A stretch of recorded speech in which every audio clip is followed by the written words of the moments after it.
Welcome, everyone, to the Youth Sports Safety Update. Today, we're going to be talking about emergency action planning for the middle school athletic programs. My name is Jim Mackey. I am with the Jacksonville Sports Medicine Program, and I'll be your host today, speaking with Jerry Stevens, Director of Athletic Training for the Duval County Public Schools. The purpose is to help prepare our middle school coaches, parents, and students to be prepared in safety action plans should an emergency occur. So we're going to start today with just some very basic things related to emergency action planning.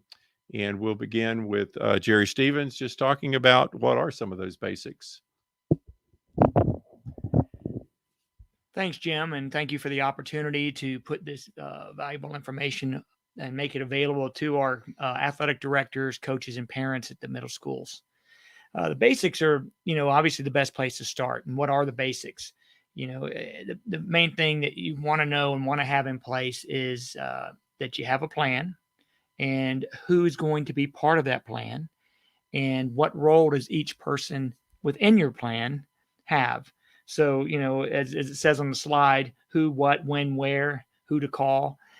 You have someone in your team, your emergency action plan team, that you've put in place prior to any event, so that you've been able to practice that. Who's that person that's going to call 911, in the event of a medical emergency? Who is your game manager? Who's in charge of the event? And what are their roles and responsibilities? Who's going to make sure that they know they're the person in charge of the AED? They know where that AED is located, and they will go and get that when summoned to do so. Who's the person that's going to be in charge of security? If it's your school resource officer, are they going to be in control of helping maintain organization? In other words, the parents, the fans, they stay in the stands so that you don't have a chaotic situation. Do you have someone that will locate the parent or guardian for the injured student athlete? And then the difference between indoor and outdoor is really venue specific.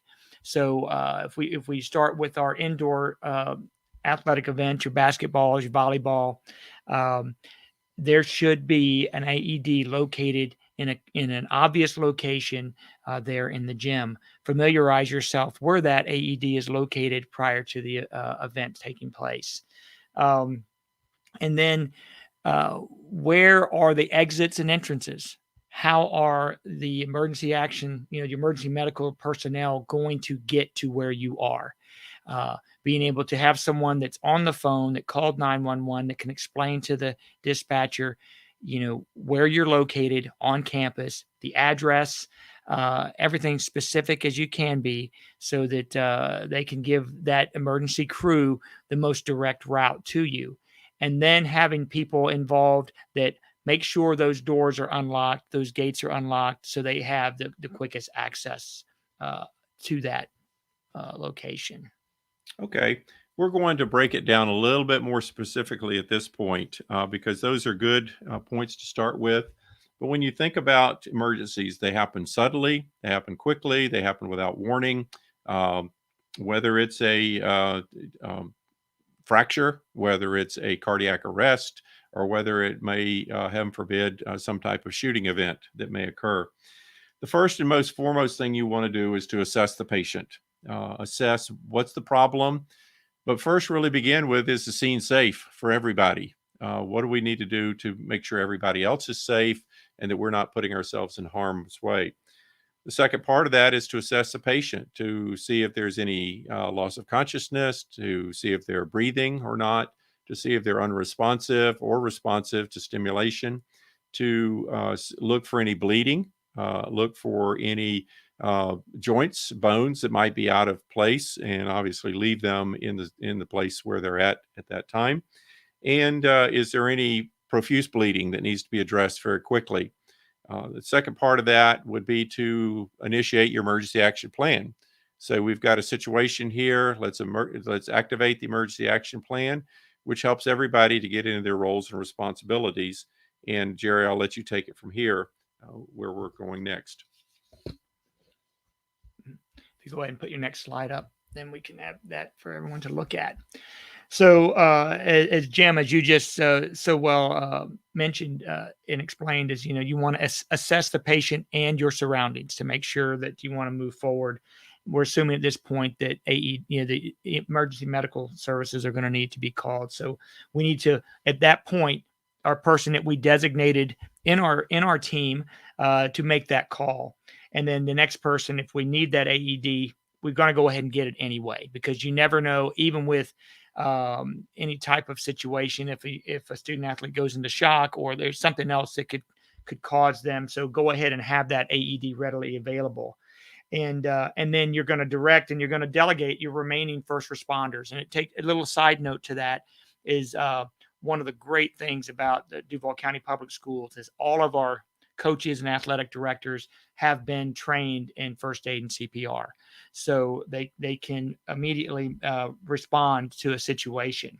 Again, and crowd control is really such an important thing. And to expand on that a little bit, everyone has a concern and an interest when you see the game is stopped. A young girl or a young boy is laying on the court or on the field, and people hovering around. Everybody wants to be helpful at that time. The best way to be helpful is to remain where you are unless you're summoned or you're previously determined as being part of that emergency team. So parents, if it's your son or daughter, to be patient. As soon as things are, you will be summoned to come and to help. The less chaos, the more control, the more calm we can keep over the situation, the much better result in the long run. Someone needs to meet your emergency medical responders at the gate. Don't assume that they'll be able to find it. Send someone outside to the parking lot, outside to the entrance of the school, and basically a conga line where they can find a way and they're directed as expediently as possible to the area where they need to be seen, the young man or woman. And then afterwards, once the student athlete has been managed by more experienced personnel, they've been placed and transported, to the area of the hospital or the emergency room closest by, or as determined by EMS. Then have a little bit of a debrief.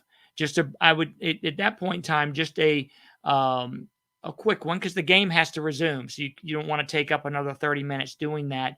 But at the end of the game, schedule a time where all those that were involved from your emergency action plan team can get together, and you can look at how things went, and then you can build from those experiences. And add one small aspect to that, in that being, even at the middle school level, if you can meet with your visiting team head coach and just explain to them that, hey, we hope nothing happens, but we do have an AED. It's on site. It's at the scorer's table, or it's on the wall that's easily accessible. Everybody here is CPR trained. We have an emergency action plan in place that could even be shared with them prior to their coming to your school. If you do have some type of healthcare worker or parent that is there that helps you and assists in some way, to let them know, so that people are readily identifiable before something happens, and not during the crisis situation. So we talk about use the term venue specific, and venue specific means there are all different types of indoor athletic fields, programs, courts, whatever. And every situation needs an individual emergency action plan. Doesn't take a lot of change in that, but as we say, failure to plan is a plan to fail. So it's just taking that time preseason to make sure that your emergency action plans are simple, they're up to date, they don't have outdated phone numbers or outdated names of personnel that may not be there anymore, and how that can best play to be very organized before something happens.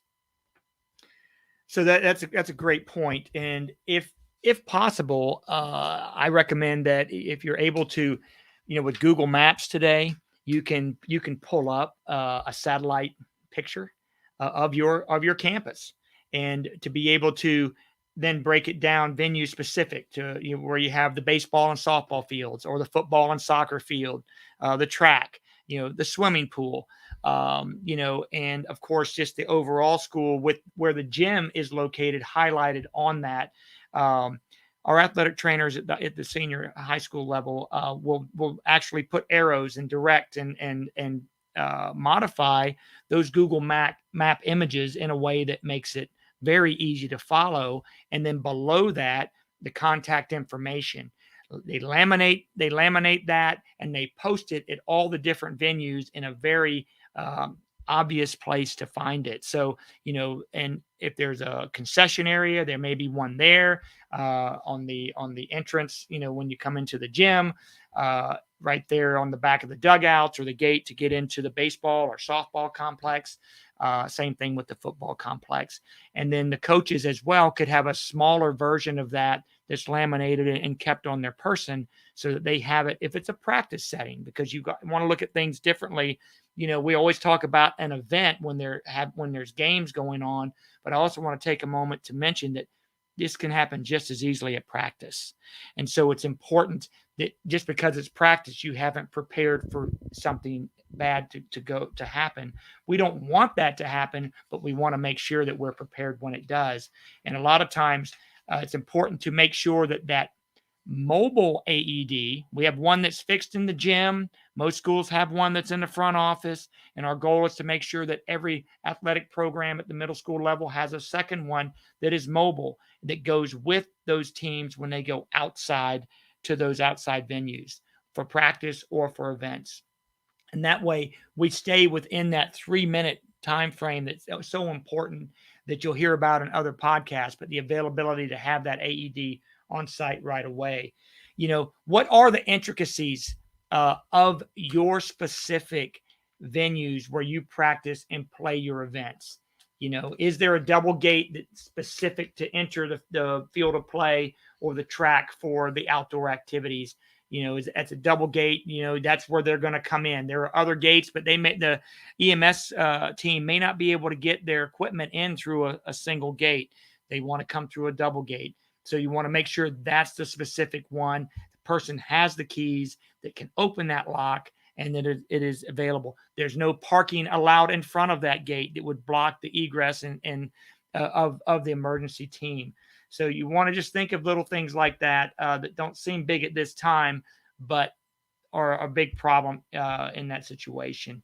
We talked earlier, but you want to make sure we keep some space, because if everybody's crowded around the student athlete, it makes it much more difficult for the EMT paramedic crew to get to that person. So we want to make sure that every point of egress is really made for them to get there. Indoor and outdoor. Other than that, if you're outdoor, Jim, and I know you may pull into this in a second, but we have to worry about the inclement weather, and whether or not there's a storm coming, or again, as you mentioned earlier, are the conditions safe to where that student athlete can remain where they are, or do we have to have a plan in place? If we can't, how can we make sure that they stay safe until the EMS arrives? So you want to, kind of deal with that. Pool is one that's a little bit different in the sense that many of our swim and dive events are managed with lifeguards there that are trained in CPR and AED usage. They're also trained in the uniqueness of an injury that occurs in the water and how best to transition that athlete from a wet environment onto the pool deck. But again, it's very important if you're at one of our, if you play your events at one of our high schools, they should have AEDs available, but you can always travel with your AED if there's no need for it to be on site because it's specific to your outdoor events. So just some things to consider. You can you need to customize that to your specific school, because each school is a little bit different. And if you're participating at city parks, also their AEDs are available there. Do you have access to it, or is it locked up where you don't have keys? You need to know those things ahead of time so that you can prepare by bringing your AED with you. That leads into another aspect of if you're at a outside venue, city park, or if you're traveling to another school, what is their emergency action plan, and is that shared with you? And that's just a good question to ask when you arrive with the event coordinator or with the coach. What is the emergency action plan? What happens if something happens? Because only the home team kids are not the only ones that get hurt. Sometimes the visiting kids get hurt, and you have to have a plan in place. What are you going to do? You probably got less people to depend on from your side. So who's going to do what? Who's going to work together? Who's going to call parents, administrators, and follow through on things? And as all coaches know, what does it take to be a successful team? It takes practice, practice, practice. And we use the phrase prior preparation prevents poor performance. So you've got to practice these things.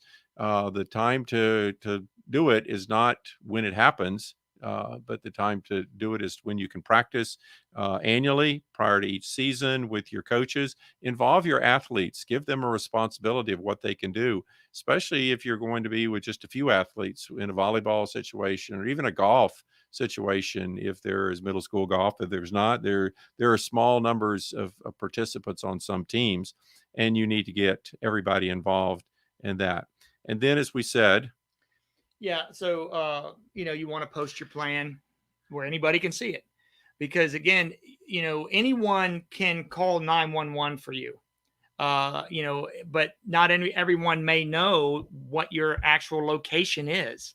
And so it's important that they have a well laid out explanation, so that all they have to do is focus on what's written there. They can read it, and they can give that dispatcher the correct information so that the EMS comes to the right place.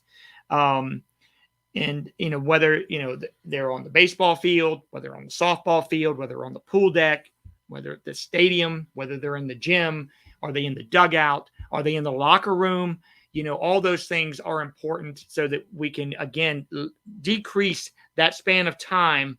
We don't want to delay care any longer than absolutely necessary. So we want to do that. One little last note, Jim, that came to mind when we were talking here is for the parents. If your child has a condition, whether it's diabetes, asthma, they have a history of something like that, they're epileptic. These are all conditions that children are allowed to participate in sports with.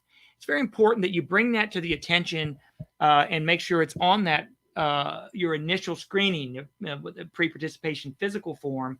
But also, if your child's asthmatic, that inhaler is available. Your child has that inhaler, or if you're at the game, you have it too. There's a backup plan there, because many times a manageable situation becomes an emergent situation, and the things that needed to be taken care of ahead of time were not. And last point is what you brought up, Jim, which was excellent.